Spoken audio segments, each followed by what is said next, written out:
नमस्कार प्यारे बच्चों, हम पाठ 16 पढ़ रहे थे भोला राम का जीव। हमने पढ़ा था जब नारद जी भोला राम के घर जाते हैं और उसकी पत्नी से पूछते हैं कि भोला राम का किसी के साथ विशेष प्रेम तो नहीं था। अब हम आगे पढ़ेंगे। आप पेज नंबर 124 निकालेंगे, पेज नंबर 124। स्त्री ने गुर्रा कर नारद की ओर देखा और बोली, अब कुछ मत बको महाराज, तुम साधु हो, उचक्के नहीं। उचक्के मिस गुंडे, बदमाश। जिंदगी भर उन्होंने किसी दूसरी स्त्री की ओर आंख उठाकर नहीं देखा। जब नारद जी ने कहा कि किसी स्त्री से विशेष लगाव तो नहीं था उन्हें, तो उनकी पत्नी गुर्राकर यानी कि गुस्से में चिल्लाकर बोली, नारद जी आप कुछ मत बोलो, आप साधु हो, कोई बदमाश नहीं हो। जिंदगी भर उन्होंने किसी दूसरी स्त्री को आंख उठाकर भी नहीं देखा। नारद हंस कर बोले, हाँ तुम्हारा यह सोचना ठीक ही है, यही हर अच्छी गृहस्थी का आधार है, यानी कि घर परिवार का आधार है। अच्छा माता, मैं चला।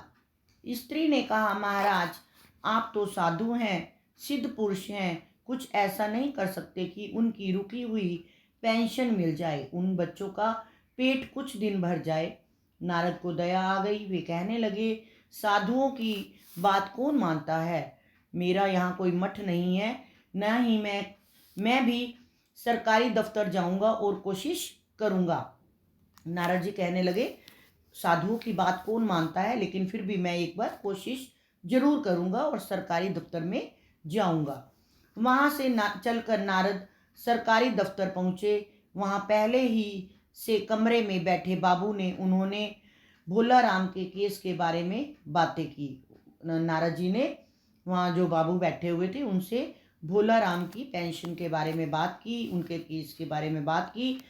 उस बाबू ने उन्हें ध्यानपूर्वक देखा और बोला, भोला राम ने दरख्वास्तें तो भेजी थी पर उन पर वजन नहीं रखा था। वजन वजन आप जानते हैं कि वजन कि किस वजन के बारे में बात की जा रही है, यानी कि रिश्वत के बारे में। उन्होंने एप्लीकेशन तो भेजी थी भोला राम ने अपनी पेंशन की, लेकिन उन्होंने वजन नहीं रखा था। वजन यानी कि कोई रिश्वत नहीं दी थी, इसलिए कहीं उड़ गई होंगी। नारद ने कहा, भाई ये बहुत से पेपर वेट तो रखे हैं, इन्हें क्यों नहीं रख दिया जाता? नारद जी उनकी बात को समझे नहीं। बाबू हंसा, आप साधु हैं, आपको दुनियादारी समझ में नहीं आती, दरख्वास्तें पेपर वेट से नहीं दबती। खैर आप उस कमरे में बैठे बाबू से मिलिए। नारद जी को अगले कमरे में भेज दिया गया। नारद उस बाबू के पास गए, उसने तीसरे के पास भेजा, तीसरे ने चौथे के पास, चौथे ने पांचवें के पास भेजा। जब नारद 25-30 बाबुओं और अफसरों के पास घूम आए, तब एक चपरासी ने कहा, महाराज आप क्यों इस झंझट में पड़ रहे हैं? अगर आप साल भर भी यहाँ चक्कर लगाते रहें तो भी काम नहीं होगा। आप तो सीधे बड़े साहब से मिलिए, उन्हें खुश कर दिया तो आपका काम हो जाएगा। खुश कर दिया यानी कि उनको रिश्वत दे दी गई तो वे आपका काम कर देंगे। नारद बड़े साहब के कमरे में पहुंचे। बाहर चपरासी ऊँग रहा था, यानी कि उभासियाँ ले रहा था, नींद में था, इसलिए उन्हें किसी ने छेड़ा नहीं। बिना विजिटिंग कार्ड के आया। देख साहब बड़े नाराज हुए, यानी कि पहले अपॉइंटमेंट लेनी पड़ती है, फिर बड़े साहब के कमरे में जाना पड़ता है। लेकिन वहाँ पियन जो था वो सोया पड़ा था, तो वो वैसे ही सीधे अंदर चले गए और बड़े साहब उनसे नाराज हो गए। इसे कोई मंदिर वंदिर समझ लिया है क्या? धड़धड़ाते चले आ रहे हो, चिट क्यों नहीं भेजी? साहब गुस्से में बोले। नारद ने कहा, कैसे भेजता, चपरासी तो सो रहा है, क्या काम है? साहब ने रोब से पूछा। नारद ने भोला राम का पेंशन केस बतलाया, उसके केस के बारे में बात की। साहब बोले, आप हैं बैरागी, यानी कि दुनियादारी से दूर, दफ्तरों के रीति रिवाज नहीं जानते। असल में भोला राम ने गलती की। भाई यह भी एक मंदिर है, यहाँ भी दान पुण्य करना पड़ता है।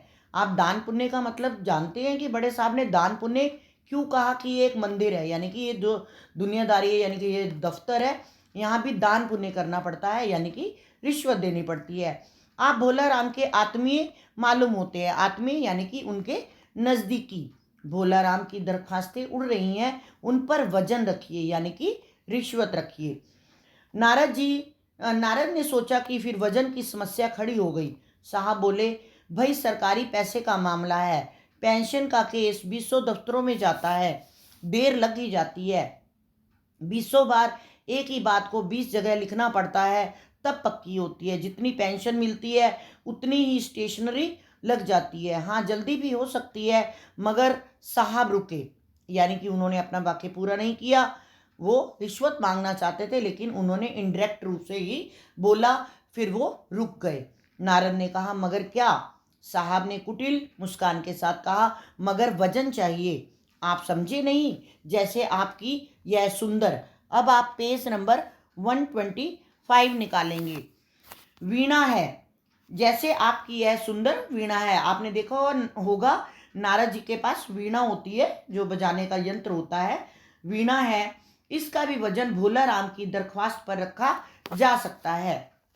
मेरी लड़की गाना बजाना सीखती है, यह मैं उसे दे दूंगा। साधु संतों की वीणा से तो उसके स्वर भी अच्छे निकलेंगे।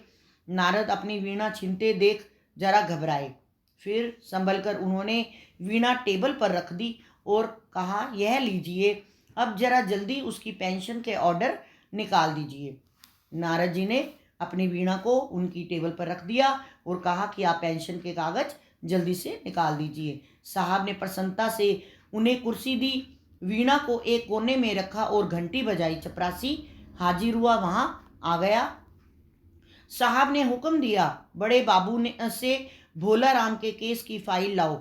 थोड़ी देर बाद चपरासी भोला राम की 100-150 दरख्वास्तों से भरी फाइल लेकर आया। उसमें पेंशन के कागजात भी थे। साहब ने फाइल पर नाम देखा और निश्चित करने के लिए पूछा, क्या नाम बताया साधु जी आपने? सहसा, सहसा मैंने अचानक। फाइल में से आवाज आई, कौन पुकार रहा है मुझे? क्या पोस्टमैन है?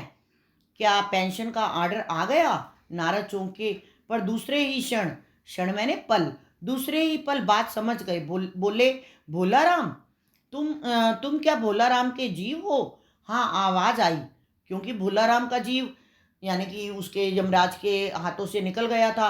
और वो कहाँ छिप गया था? अपनी पेंशन की दरख्वास्तों के बीच में जाकर छिप गया था, क्योंकि उसका उसमें लगाव था, यानी कि उसको पेंशन नहीं मिली थी, तो उसकी आत्मा जो थी वहीं उसी में अटकी हुई थी।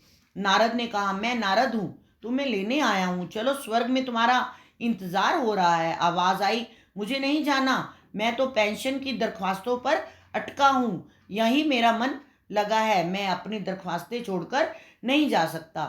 अब इस पाठ में आपने क्या सीखा कि एक गरीब इंसान जिसकी नौकरी 5 साल पहले छूट जाती है, उसकी मृत्यु होती है, लेकिन उसको पेंशन नहीं दी जाती और गरीबी के कारण उनका परिवार भूखा मर रहा है। लेकिन सरकारी दफ्तर में सरकारी जो मुलाजिम है वो अपनी रिश्वत के चक्कर में उनकी पेंशन नहीं बना रहे।